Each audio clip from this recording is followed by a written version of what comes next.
prohibé. Chapitre 32. Thomas. Adeline. 15 avril 1945.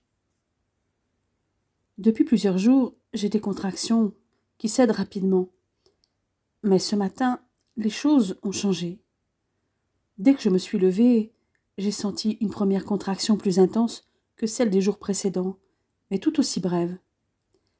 Normalement, je ne devrais accoucher que dans 3 semaines. Heureusement, nous sommes dimanche et papa va être à la maison. J'ai décidé depuis un bon moment de mettre mon bébé au monde à la villa, dans le lit où il a été conçu. Mon père et Josette m'assisteront. Mais pour l'instant, je n'ai eu qu'une seule contraction. Toutefois, dans la matinée, je dois me rendre à l'évidence. Le travail a commencé. J'ai averti mon père avant qu'il descende faire sa visite dans son service. Il sera là pour le déjeuner et restera ensuite à la maison. Les contractions sont de plus en plus fortes et longues. Je suis submergée par la douleur. Si j'arrivais à la maîtriser il y a encore un quart d'heure, ça devient de plus en plus compliqué. J'ai l'impression de recevoir des coups de couteau dans mon utérus. L'onde de choc se répercute dans tout mon ventre, jusque dans mon dos. Je griffe les draps et je lutte pour garder mon calme. Je râle. Je ne gère plus aussi bien mon souffle. Comme quoi, on peut être sage-femme et avoir des instants de panique comme toutes les autres femmes. J'éprouve le besoin de me lever, de marcher. La douleur me semble moins importante si je bouge. La dilatation de mon col progresse, régulière. Lorsque je me rallonge, je demande à Josette de me préparer une bouillotte et une serviette chaude pour soulager la douleur. Elle applique la bouillotte dans le bas de mon dos, là où j'ai le plus mal. J'essaie de me concentrer sur des images positives, comme la nuit où j'avais conseillé à Bastiane de le faire pour chasser ses cauchemars. Bastiane, mon amour, comme j'aurais aimé que tu sois là pour me tenir la main. Je m'efforce de respirer calmement, comme je demande à mes parturiantes de le faire. Josette est auprès de moi et me passe un gant humide sur le visage. C'est sa main qui prend la mienne à la place de mon Bastiane, dont je visualise le visage plein d'amour. Je me focalise sur cette image, sur ses lèvres, ses yeux bleus. J'ai l'impression de sentir ses baisers, ses caresses. Je nous visualise ensemble, blottis l'un contre l'autre, et ces images paisibles parviennent à m'apaiser un peu entre 2 contractions. J'éprouve le besoin de me lever encore une fois pour faire quelques pas autour du lit. Soudain, je ressens dans mon ventre comme une sensation de ballon de baudruche qui se dégonfle. Le liquide coule le long de mes jambes. La poche des os vient de se rompre. Une contraction d'une nouvelle intensité arrive. Je m'accroupis par terre, pousse des râles insoupçonnés. J'ai peur. Et plus que tout, j'aurais besoin que Bastiane soit là. Mais ça, c'est impossible. Il ne sait même pas que je suis enceinte. Je parviens à me maîtriser jusqu'aux contractions suivantes, en le visualisant. Mon Bastiane. Son sourire ravageur, ses yeux si bleus.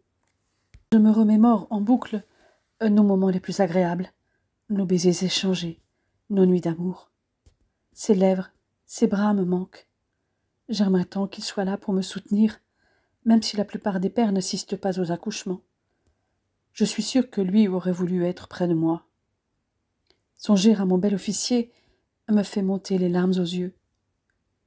Je ne sais plus quand les contractions commencent, puis s'estompent. Il n'y a plus de répit. Accroupi au pied du lit, ça pousse. Je sens mon bébé descendre, et je décide de me rallonger. Mon père m'examine. Dilatation complète. Entre mes cuisses, il s'assure que tout se déroule au mieux. C'est quand même une drôle de situation d'être accouchée par son propre père. C'est bien, Adeline. Respire. Respire profondément. Tu y es presque, commente-t-il. Haletante et en sueur, je sens une nouvelle contraction et je me mets à pousser. C'est bien, chérie, il arrive. La présence de Josette à mes côtés me rassure. Je serre sa main à la briser. Elle supporte sans broncher. Nouvelle contraction. Nouvelle poussée. Mon bébé arrive, je le sens. Mon père confirme. Je vois la tête. Encore un effort, tu vas y arriver. Reprends ton souffle, et la prochaine contraction, tu y vas. Je la sens venir. Cette contraction est encore plus forte, plus intense. J'inspire profondément, et je pousse autant que mes forces me le permettent encore. J'ai l'impression d'être écartelée, que mes chairs se déchirent. Mais j'ai hâte de tenir mon enfant dans mes bras. Puis j'entends mon père. Le voilà. Une contraction. 2 poussées. Je sens mon bébé passer. Je sens sa tête sortir. Je sens, mais ce n'est pas moi qui pousse, mais une force qui sait comment faire. Ne pousse plus. Je me concentre pour arrêter cette poussée, et je sens mon bébé, ses épaules, son ventre, ses jambes sortir, glisser en dehors de moi. Je sens mon bébé naître. Je le sens physiquement, là. Un cri, puis des pleurs plus nettes emplissent ma chambre. Un beau petit garçon. Tu as bien travaillé, ma chérie, s'exclame mon père, qui s'est improvisé accoucheur pour mettre au monde son petit-fils. Tout en me complimentant, il coupe le cordon qui me relie encore à ce petit être. Soudain, le monde devient plus éclatant, et la douleur disparaît d'un seul coup, remplacée par le plus grand des bonheurs. Mon bébé, mon précieux petit garçon, vient d'être posé sur moi. Je replie les bras sur lui pour le tenir contre moi. Je profite de ses sensations nouvelles, son odeur, son corps chaud, doux, à peine humide contre le mien, à l'extérieur. Je lui caresse le dos.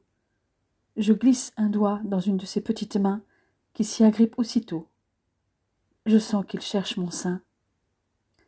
Contrairement à la pratique habituelle dans les maternités, qui veut qu'on ne leur donne que de l'eau sucrée le premier jour, je le laisse trouver mon mamelon et téter tout son saoul. Maladroit. Je contemple, ému, ce petit homme innocent, né dans un monde encore en guerre. Mon petit ange, lui susurrai-je, en effleurant sa joue veloutée. Je le serre contre moi délicatement. Mon cœur déborde d'amour pour mon fils. Je sens des larmes de bonheur monter inexorablement. Ce sont aussi des larmes de déception, car son père ne peut pas être là, et je ne sais même pas s'il est encore en vie. Je balaie ces idées noires, et je me concentre sur mon tout petit. Josette me le prend quelques minutes pour le nettoyer et le longer.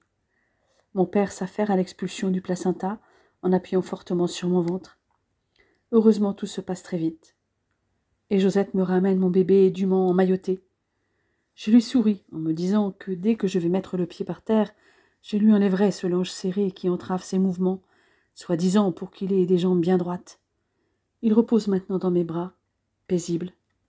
J'embrasse son crâne déjà recouvert de fins cheveux blonds. Il ressemble à Bastien.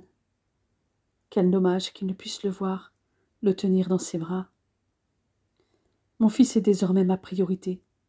Je suis prête à tout pour protéger mon enfant qui mérite d'être heureux et en sécurité comme tout enfant. Ce bébé pur et innocent qui n'a pas encore de prénom. Comment vas-tu l'appeler, ce petit homme, me demande mon père. J'y ai réfléchi depuis un moment. J'ai choisi un prénom qui s'écrit de la même façon en français et en allemand, et qui j'espère plaira à Bastien. Ainsi, le jour où son père et moi nous retrouverons, quel que soit l'endroit où nous vivrons, il ne sera pas stigmatisé par son prénom. Thomas. Il s'appelle Thomas. Eh bien, bienvenue, petit Thomas, mon premier petit-fils, chuchote mon père en lui caressant la tête. Lui aussi l'aime déjà, je le vois, je le sens. Thomas est déjà sa fierté. C'est d'ailleurs lui qui, demain, ira le déclarer à la mairie. Thomas Bertrand, né de père inconnu. Ça me brise le cœur. Son père n'est pas inconnu, mais il doit en être ainsi pour l'instant. Thomas a vu le jour, ce 15 avril 1945, vers 19h, au Havre. Un 15 avril, comme son père. Il y a 31 ans. Bon anniversaire, mon amour.